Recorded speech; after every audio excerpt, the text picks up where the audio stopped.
잘생겼죠? 예. 저는 하나님께 감사한 게 너무 많아요. 그래서 이런 말을 합니다. 저는 참 하나님 이모저모 너무 감사하고 너무 행복합니다. 그래서 저는 맨날 행복한 삶을 살고 있습니다. 하루하루가. 그런 행복한 삶 속에서 또 한때는 지옥 같은 삶도 살았습니다. 그런 지옥이 뭐냐, 내가 행하지도 않았는데 행했다는 억울한 누명을 썼을 때 아주 파리염천으로 몰린 적도 있었는데 죽고 싶더라고요. 그런 사경을 헤맨 적도 있었는데 이렇게 오늘날 하나님 앞에 또 영광 돌리는 이런 귀한 시간이 됐어요. 그러면서 주시는 말씀이 새 일을 시작하라. 성경 본문을 하나 더 읽도록 하겠습니다. 이사야서 65장 17절에 19절 말씀인데 우리 다 함께 읽어보도록 하겠습니다. 보라, 내가 새 하늘과 새 땅을 창조하나니 이전 것은 기억되거나 마음에 생각나지 아니할 것이라. 너희는 내가 창조하는 것으로 말미암아 영원히 기뻐하며 즐거워할지니라.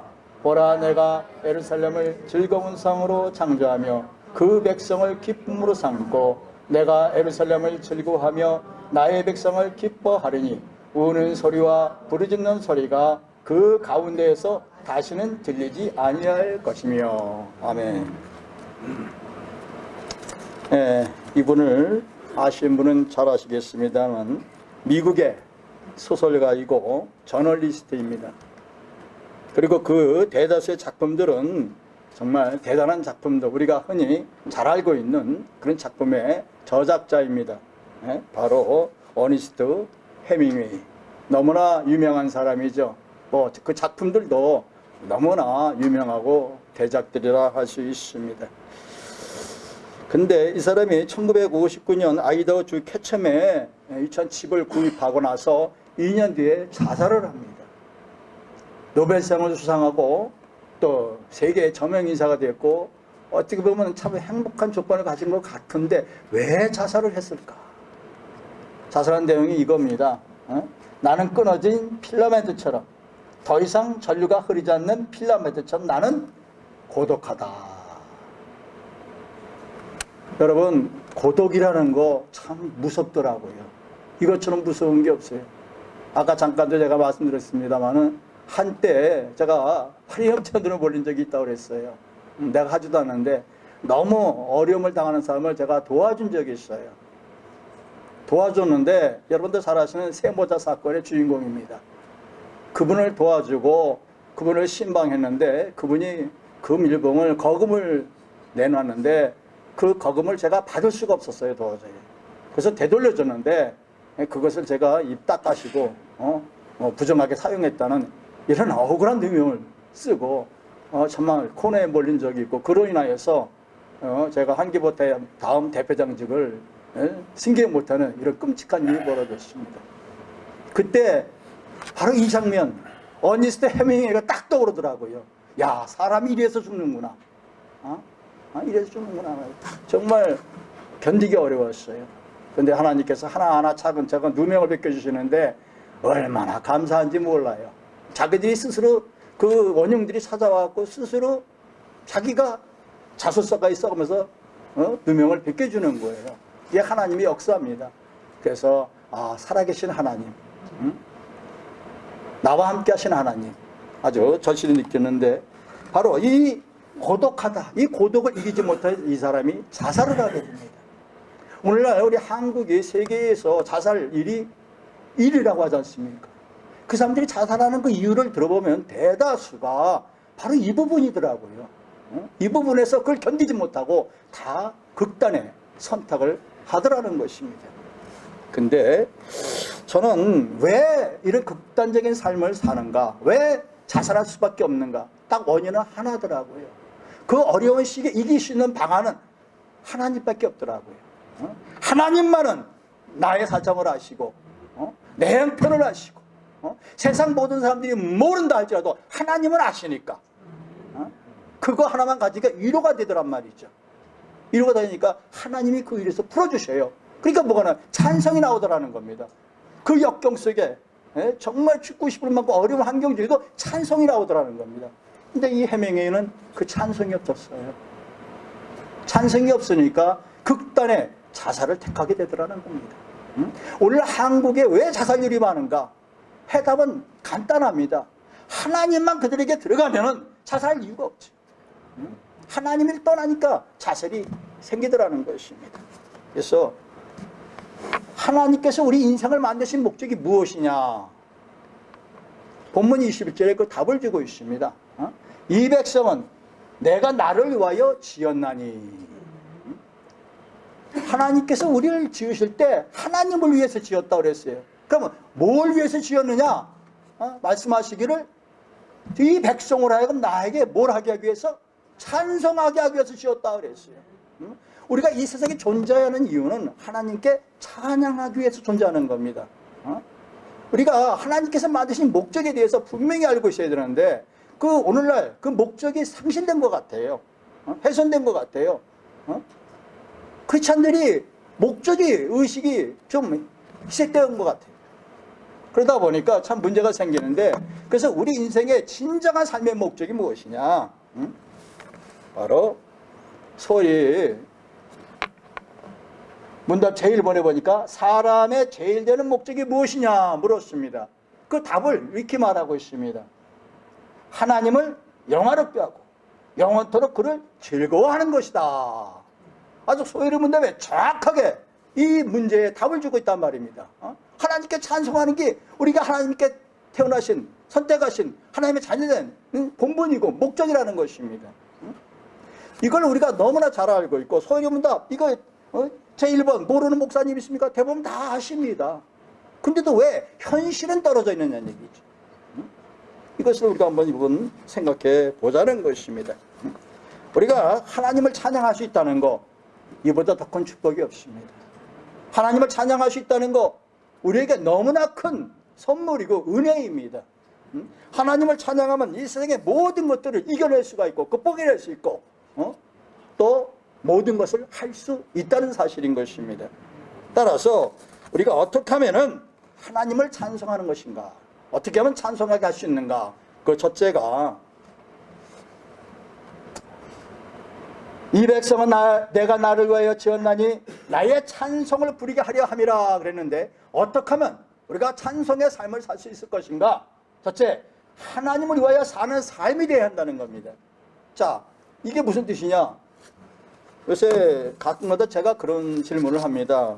이렇게 신앙 얘기하다가 당신은 무엇을 위하여 사십니까? 목적이 무엇입니까? 그러면 대답을 못하신 분들이 많아요. 쭈밋쭈밋해요. 왜 쭈밋쭈밋하느냐? 이 세상에서 그 답을 찾으려니까 쭈밋쭈밋하죠. 내가 지금 뭘 하지? 내가 계획이 뭐지? 뭘 앞으로 해야지? 이게 머리에 들어가 보니까 답이 쉽게 안 나오는 거예요. 사도 바울처럼 내가 먹고 살고 죽으나 사나 뭐 때문에요? 예수님 때문에. 이거라면은 이 답이 금방 나올 수 있는데 안 나오더라는 겁니다. 자, 자신에게 한번 생각해 보세요. 무엇 때문에 사십니까? 무엇을 위하여 사십니까? 누구 때문에 사십니까? 이 답에 스스로가 한번 답을 해볼 줄 아는 이런 시간 되기를 축원합니다. 그래서 오늘 성경은 분명히 말씀하고 있습니다. 이 백성은 내가 나를 위하여 지었나니 나의 찬송을 부리게 하려 함이라. 10번 100번 외워도 제내에도 결코 질리지 않는 말씀입니다. 따라서 중요한 것은 오늘날 많은 일들이 벌어지고 있는데 우리 한국교회가 솔직히 말하면 세상으로부터 그렇게 환영을 못 받고 있습니다. 어찌 보면 세상이 우리를 이 교회를 걱정을 하고 있는 형편에 와 있어요. 왜 그럴까요?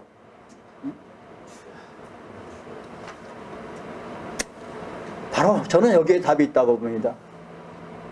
우리는 찬송의 소유자가 아닙니다. 근데 많은 목사님들이 찬송을 받는 분들이 많이 있더라고요. 이게 오늘날 이 사태를 만들지 않았는가 저는 생각을 해봅니다.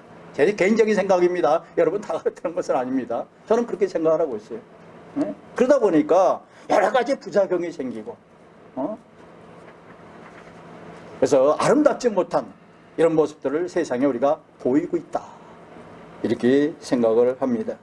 자, 중요한 것은 예수님께서 이 땅에 오셨을 때 기존 질서를 무너뜨리려고 새 것을 찾으려 하시지 않으셨다, 아니하셨다. 어떤 분들이 이렇게 주장을 합니다. 물론 그렇습니다. 그러나 우리 주님은 개혁을 원하셨습니다. 새 것을 추구하셨습니다. 말씀을 보면은 누가복음 5장 36절에 또 비유하여 이르시되 새 옷에서 한 조각을 찢어 낡은 옷에 붙이는 자가 없나니 만일 그렇게 하면 새 옷을 찢을 뿐이요 또 새 옷에서 찢은 조각이 낡은 것에 어울리지 아니하리라.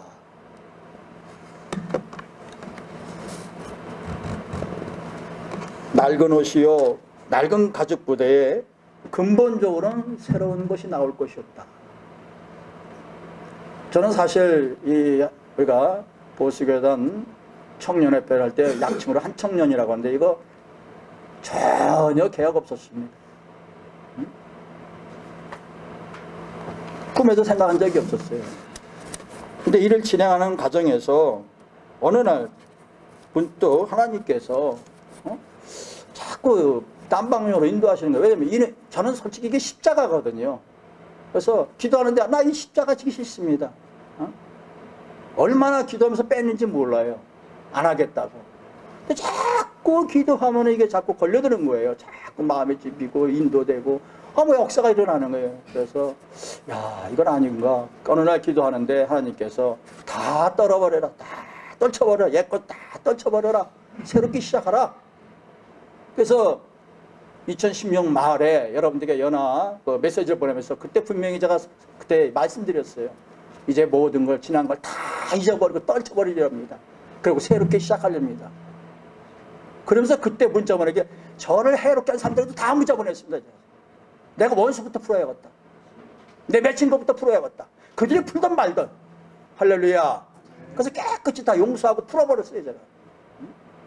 그리고 2017년을 딱 맞으면서 이 일을 시작했던 겁니다. 그때부터. 그래서 한 청년을 그때부터 절차를 밟아서 인가를 받게 되었던 것입니다. 그때 주님 말씀해 주신 것이 바로 이 대목이었어요. 여러분 이 사람 신학자 우리가 흔히 볼 때 폴 틸릭이라고 부릅니다만 이 사람이 이런 말을 했어요. 새로운 것은 낡은 것으로부터 낡은 것들 중에 최선의 것으로부터 만들어지는 것이 아니라 낡은 것의 죽음으로부터 만들어진다. 낡은 것을 우리가 청산하지 않고는 결코 새로워질 수 없다는 것입니다. 그래서 낡은 것을 떨쳐버리고 새롭게 시작하는 것. 물론 이 말씀은 또 우리가 이 본문에서 읽은 말씀은 새하늘과 새 땅은 바벨론에서 포로로 교환하면서 새롭게 시작되는 세상을 얘기하고 있고 또 멀리 보면은 우리가 매우 귀에 익은 말씀이고 앞으로 다가올 미래에 대한 말씀입니다. 그런데 여기에 중요한 것이 있죠. 새하늘과 새 땅에 누가 들어갑니까? 하나님의 선택받은 복받은 사람만 들어갈 수 있어요. 할렐루야. 예수 믿는다고 다 들어갑니까? 진짜 믿는 사람만 들어가는 곳이에요. 이름만 주여 주 부른다고 다 들어갑니까? 저는 결코 아니라고 말합니다. 세상에 많은 사람들이 주여 주여 예수 믿지만은 그걸 다 들어간다고 말할 수 없습니다. 진짜 믿는 자만 들어가는 곳이에요. 할렐루야. 입만 살아갖고 입만 믿는 사람들 절대로 천국에 못 들어간다고 단언합니다. 우리 교회 성도 교회할 때도 설교지도 분명히 얘기합니다. 입만 믿어 주여면 절대 천국 못 간다. 뭐 예수 믿으면 구원받아? 믿어라 진짜로. 믿지 않고는 못 들어간다. 왜? 하나님의 백성이 아닌 사람들은 못 들어가거든요 거기에. 하나님 백성만 들어가는 거 아닙니까 여러분? 누굽니까? 의인만 들어가는 곳이에요. 예수 그리스도로 말미암아 제사함 받고 의인된 칭을 받은 사람만 들어가는 거 아닙니까 여러분? 그런 곳에 믿지 않는 사람이나 불의한 사람이나 거짓말하는 자들이나 우상 숭배하는 자들은 결단코 새하늘과 새 땅을 보지 못하게 될 것입니다. 하나님 창조에는 반드시 목적이 있고 이것을 아무도 부정할 수 없고 바꿀 수가 없습니다. 근데 가끔 가다 보면 제가 어떤 분들 얘기하는 걸 보면은 이걸 부정하는 듯한 설교를 많이들 해요. 그건 아니거든요. 무슨 얘기냐? 그저 주의 이름 부르고 하면 다 천국 가는 것처럼 진실을 안 말하고 있어요. 그러니까 오늘 한국교회가 세상으로부터 염려가 되는 교회가 된 겁니다. 열매를 맺지 않고 열매가 안 보이고 외양만 예수 믿는 사람이지, 실질적으로 여러분 2015년도에 우리 기독교가 불교를 앞질렀다고 통보상이 나왔어요. 이 정도 기독교 인도면 이 대한민국 벌써 변화됐어야 되는 거 아닙니까? 왜 안 변하고 있습니까? 왜 세상으로부터 걱정받습니까? 열매가 없다는 얘기 아니에요. 그래서 우리가 최종적으로 목적하는 것은 생활과 새 땅에 들어가기 위해서입니다. 할렐루야. 저도 그렇고 여러분도 그렇고 우리 다 천국에 가서 만납시다. 그것은 보라 내가 새하늘과 새 땅을 창조하나니 이전 것은 기억되거나 마음에 생각나지 아니할 것이라. 그것은 영원히 기뻐하며 즐거워하는 곳이라 했습니다. 이 세상 옆 사람에게 행복하세요 한번 해보세요.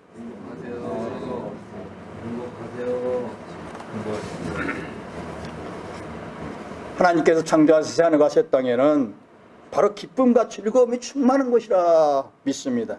거기 들어가는 사람들은 영원토록 기뻐하고 즐거워하게 되어 있는 것입니다. 뿐만 아니라 거기는 다투거나 싸우는 소리가 없고 병들거나 아픈 곳이 없는 곳입니다. 근심과 걱정이 없는 곳입니다. 정말 멋진 곳 아닙니까? 얼마나 멋있는 곳입니까? 그러므로 우리는 이 나라를 사모하면서 그곳을 향하여 우리가 매진해야 하는 것입니다. 그래서 아까 다시 한번 선거 말씀드린 부분, 보라 내가 새하늘과 새 땅을 창조한 이전 것은 기억다 마음에 생각나지 아니할 것이라. 그리고 그로 말미암아 영원히 기뻐할지니 또 주님께서도 나의 백성을 기뻐하리라. 이런 사람을 하나님께 기뻐하신다고 그랬어요. 이런 사람을 하나님께서 받아들이겠다는 거 아닙니까? 우리는 이 날이 임하기를 간절히 기대하고 사모하는 저와 여러분 되어야 할 줄로 믿습니다. 두 번째로는 새 생명의 역사가 필요하다. 이사야 40장 9절입니다. 보라 전에 예언한 일이 이미 이루어졌느니라. 이제 내가 새 일을 알리노라. 그 일이 시작되기 전이라도 너희에게 이르노라. 이제 내가 새 일을 알리는데 내가 들었으니 이 모든 것을 보라. 내가 선전하지 아니하겠느냐. 이제부터 내가 새 일 곧 내게 알지 못하던 은밀한 일을 내게 듣게 하느니 이 일들은 지금 창조된 것이요. 그러므로 너에게 이르니 내가 포도나무 난 것을 이제부터 내 아버지의 나라에서 새 것으로 너희와 함께 마신 날까지 마시지 아니하리라. 자, 여기서 우리에게 주는 메시지가 있어요. 우리 주님께서도 새 것을 참 좋아하신 것 같아요. 근데 예수 그리스도는 새 역사를 창조하시기 위하여서 이 땅에 오셨다는 겁니다. 그러면은 어떤 사람들은 예수님이 새 역사 창조하셨는가 질문합니다. 맞아요. 새 역사 창조하셨죠. 세계 전환점이죠. 근데 그래서 자기 안에 있는 모든 만물을 새롭게 하기 위해서 친히 십자가를 지신 겁니다. 십자가에서 모든 것은 낡은 것들은 다 거기서 죽여버린 겁니다. 보라 옛것을 지나고 이제 새 것이로다. 새 사람이로다. 십자가의 옛것은 다 소멸시키셨습니다. 그리고 우리는 속사람으로 새로워져야 되는데 이스라엘의 이름난 선생 니고데모도 이 진리를 못 깨달았어요. 선생이라고 깨닫는 게 아닙니다, 여러분. 옛것은 완전히 십자가에 소멸되었는데 낡은 무대를 버리지 못하면 절대 새 것으로 거듭날 수가 없다는 겁니다. 주님께서 새 것에 대해서 설명하기를 너희가 서로 사랑하면 이로써 모든 사람이 너희가 내 제자인 줄 알리라 그러셨습니다. 서로 사랑하면 주님의 제자인 줄 알리라. 사랑이 능력입니까? 묻습니다. 맞습니다. 능력입니다. 저는 하나님 앞에 올 때 하나님의 능력을 너무 체험을 많이 했습니다만은 그 능력 중에 가장 큰 능력이 저는 사랑이라고 배웠습니다. 하나님께서 제일 먼저 갖가지 은사를 주시면서 제일 먼저 저에게 역사한 게 사랑이었어요. 그래갖고 주님 일 시작하기 전에 나하고 왼수진 달부터 다 왼수부터 부르라는 거예요. 그래서 2달 동안 왜 이렇게 죄가 많아요? 왼수진 사람들, 특진 사람들 등등 풀어서 2달 걸렸어, 2달. 응? 가서 찾아가면 왜 오셨어요? 아, 내가 하나님 앞에 기도하는데 당신하고 이런 게 걸렸어. 나 이거 풀러 왔어. 용서해줘. 풀어줘. 이게 2달 걸렸어요. 2달. 할렐루야. 할렐루야. 아멘. 근데 그땐 정말 제가 죽이고 싶도록 미운 사람도 있었어요. 저를 해야갖고 완전히 내 사업을 망친 사람이 있어요. 그것도 장로야, 그것도. 근데 그 사람은 용서가 안 되는 거예요. 마지막까지도. 그래서 그 사람이 나한테 와서 용서를 필요도 해줄까 말까인데 내가 먼저 용서가 안 되는 거예요. 그래서 막 기도한 사람이 네가 가서 풀어라. 그러니까 풀러 갔어요. 이태원에 사는데 그런 그 외인 아파트를 한 통째로 갖고 있는 분이에요. 맨 꼭대기 층에 살고 있길래 찾아갔어요. 땡땡 했더니 없어요, 사람이. 그러니까 내가 자기 해코지 할까봐 무서워서 도망가 버렸다는 거예요. 그래서 네가 도망가도 장로가 어디 가냐, 교회 버리고. 교회를 찾아갔죠. 강남의 유명한 큰 교회입니다.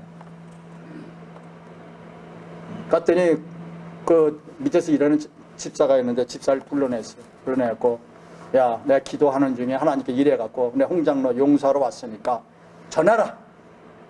응? 내가 용서하느라고. 근데 그 밑에서 일을 보던 그 집사가 똑같아. 나쁜 사람이에요. 내가 가서 다방 내서 마시는데 달달달달 했더니 컵이 3분의 2가 다 물이 다 쏟아져 버렸어요. 달달달 떨면서 얼마나 무서워하는지. 그 속에서 용서를 해주고 왔어요. 할렐루야. 장로님 되니까 달라야죠. 세상하고 달라야죠. 뒤에 뭐라 하는지 아세요? 아, 젊은 사람이 안 됐네. 돌았네. 제가 돌았대요. 그렇게 해서 모든 걸 용서했습니다. 사랑으로. 이게 능력 아닙니까, 여러분? 천하를 움직일 만한 힘이 있으면 뭐합니까? 그래서 저는 최고의 능력은 사랑이다. 저는 그렇게 믿습니다. 그래서 이 사랑은 쇠하지가 않습니다. 사랑은 모든 죄와 저주를 없이 하고 오늘도 새로운 역사를 창조하게 해요. 원동력이 되어 있는 것입니다. 따라서 우리가 새로워진다는 것은 예수님께서 십자가를 통하여 옛 것을 파시고 새 것을 가져오셨는데 바로 새 것의 본질은 사랑이라는 것입니다. 예수님이 왜 오셨냐? 저는 간단히 말합니다. 사랑하기 위해 오셨다. 하나님은 유효기간이 없습니다. 종말이 없습니다. 저희 한 청년은 저 거창한 구호를 외치지 않습니다. 먼저 주님 마음에 합한 단체가 되기를 노력을 하고 주님께서 원하신 일부터 작은 것부터 하나하나 차근차근 해나가려고 합니다. 시작은 미약한 것 같지만은 나중에 보면 그게 창대하더라고요. 제가 2014년 여러분 그 나눠드린 책자에 보았듯이 WC 반대운동을 하면서 그때 개설한 게 WC 고발운동 대책본부 홈페이지입니다. 그리고 10월 부산총회 딱 끝나고 접으려고 했는데 닫으려고 했는데 계속 사람들이 들어오는 거예요. 하루에 보통 2,000명이 평균 들어오는 거예요.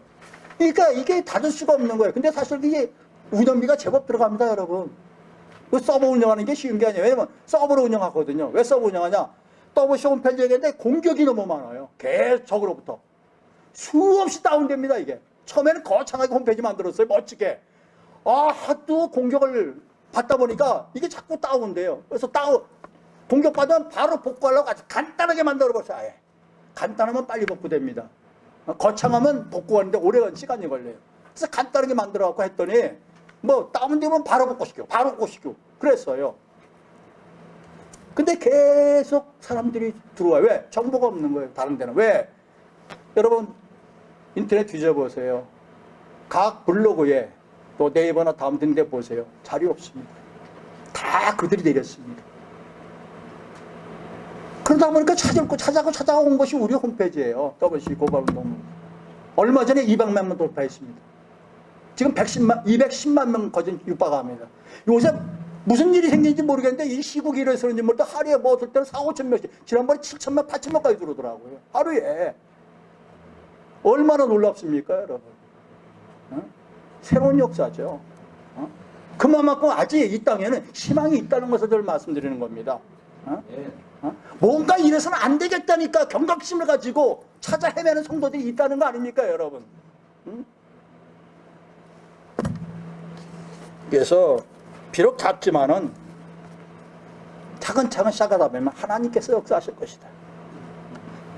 그래서 주님께서 말씀하시기를 오늘 우리가 새로워진다고 하는 것은 그리스도와 연합해서 이 사랑을 메고 실천하는 것이다. 바로 우리 기독교가 이렇게 돼야 합니다. 우리 교회가 이렇게 돼야 합니다. 그래야 이 한국 사회를 변화시킬 수가 있어요.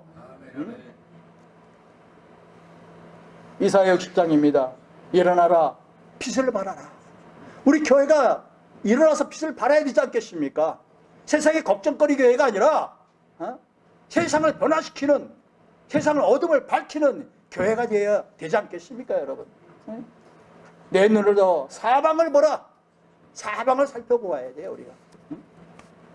근시안적으로 우리 앞만 보지 마시고. 참 세계 곳곳에 다녀보면은 우리 선교사가 안 나가 있는 곳이 없어요. 뭐 이런 말씀을 드리면 그렇습니다만, 제가 나온 학교 중에 미드웨스트 유니버시티라고 있는데 우리 앞에 전 동문회장님이 계시는데 마포에서 교육하고 계시는데 전 세계의 선교사들이 나가 있는데 그것뿐만이 아니라 제가 선교보고를 각 지역에서 이렇게 보고받는 게 있는데 지금도 순교하는 선교사들이 있어요. 오늘 이 자리는 바빠서 뭐 5개 때 못 오신 분이 계신데 어떤 제 목사님은 중국에 갔다가 잡혀갖고 속된 말로 죽도록 맞고 벌금 얼마? 2천만 원, 3천만 원이에요, 목사님? 3천만 원. 3천만 원 막 물어내고 나왔어요. 지금도 이렇게 선교하고 있어요, 여러분. 할렐루야. 이 우리 한국교회 저력인데 이게 죽어가고 있어요, 지금. 지원이 끊어지고 있어요. 응? 교회마다 다 예산 삭감해요, 지금. 선교사들 지금 울고불고 난리예요, 지금. 여기서 지원해주면 어떻게 견뎌요? 우리 카나다에서 선교하시는 목사님 저 뒤에 와 계시는데 다 지원이 끊어지는 거예요, 지금. 응? 사방을 정하자. 왜 제가 이런 말씀을 드리냐? 우리 한국교회가 그동안 심어놓은, 세계 곳에 심어놓은 뿌리가 많습니다, 여러분. 할렐루야. 이제 이거 열매로 우리가 승화시켜야 되지 않느냐, 이 말이죠. 뿌려만 났지 매듭을 못 짓고 있어요. 마무리를 못 짓고 있어요. 가만히 보면은 선교지에 가보면 대부분 그래요. 중도에 포기하고 물러나고 니들끼리 알아서 하라고 몰라라 하고 이건 아니지 않느냐 얘기죠. 그래서 정말 우리 한국교회가 이제는 아름답고 복된 기독교의 센터가 되어야 된다. 세계 다른 나라 가봐도 한국처럼 불이 붙으면 뜨거운 나라 없습니다. 근데 식기도 냄비처럼 빨리 식어서 걱정이죠. 제가 지난번에 칼빈 대학을 방문했는데요. 한 타운이 완전히 대학교 도시예요. 속된 말로 우리나라 여의도의 반 정도 될 거예요, 아마. 그 타운 내에, 학교 내에 운동시설 갖춰놨는데 어느 정도냐. 메인 스타디움을 만들고 안에 실내 스타디움을 만들고 실내 수영장을 만들고 실내 농구장을 다 국제규격에 맞춰놨어요. 국제경제 할 수 있도록. 그리고 학생들이 축구하고 뭐하고 전부 다 시스템을 다 갖춰놨어요. 열심히 일하고 운동하고 공부하라는 얘기예요. 뿐만이 아니에요. 외국에서 오는 그 유학생들이 많다 보니까 졸업 때 외국에서 부모님이 오면 어디 묵어요? 모셔라! 호텔까지 전화번호 쌓게네. 그게 어디서? 다 재단에서, 총회에서 지원해갖고 다 만들어졌더라고요. 그리고 외국에서 온 학생들 100% 다 지원해주는 거예요, 그냥. 아, 깜짝 놀랐어요, 저는요. 더 중요한 것이 뭐냐? 나 우리나라에 그런 기독교 학교가 있는지 모르겠는데, 우리 아이가 이 총신대에서 수석을 해갖고 스칼렛 2년을 받고 유학을 갔습니다. 그럼 유학 가서 갔을 때 2년은 뭐예요? 다시 석사해야 되잖아요. 그러니까 석사 과정 끝나니까 이제 박사 과정이 5년 코스예요. 걱정이에요. 1년에 6, 7천만 원 어떻게 감당해 이거. 마냥 기도하는데 아들놈도 죽게 살기 기도했겠죠. 전화가 왔어요. 아버님, 예, 저 5년 풀 장학금 받았어요. 할렐루야. 이게 그 학교에 놀라운 방침이더란 얘기예요. 그것뿐만 아니라 기숙사 주죠. 기숙사에서 내 생활비만 있으면 사는 거예요. 근데 기숙사 가보니까 세상에 여름에는 추워서 옷을 입어야 되고, 얼마 전에 영상 통화인데 겨울인데 전부 넌닝구 바람으로 있어. 이렇게 후생시설이 잘 돼 있어요. 그것뿐만 아닙니까? 공부하라. 아이들 때문에 공부 못하냐? 처음 박사고사 아이들이 전부 연구실 하나씩 다 줬어요. 연구실 가서 연구하면서 공부하고 논문 쓰게 만들어놨어요. 일단 우리나라에 학생들 하나하나에게 이런 연구실 주는 학교가 있는지 모르겠어요. 있다는 말은 못 들어본 것 같아요. 우리 대한민국의 많은 교회가 저 북한에다 몇천억 갖다 줄 것이 아니라 이런 데 투자를 했어야 되는 거 아니냐 이 말입니다. 에?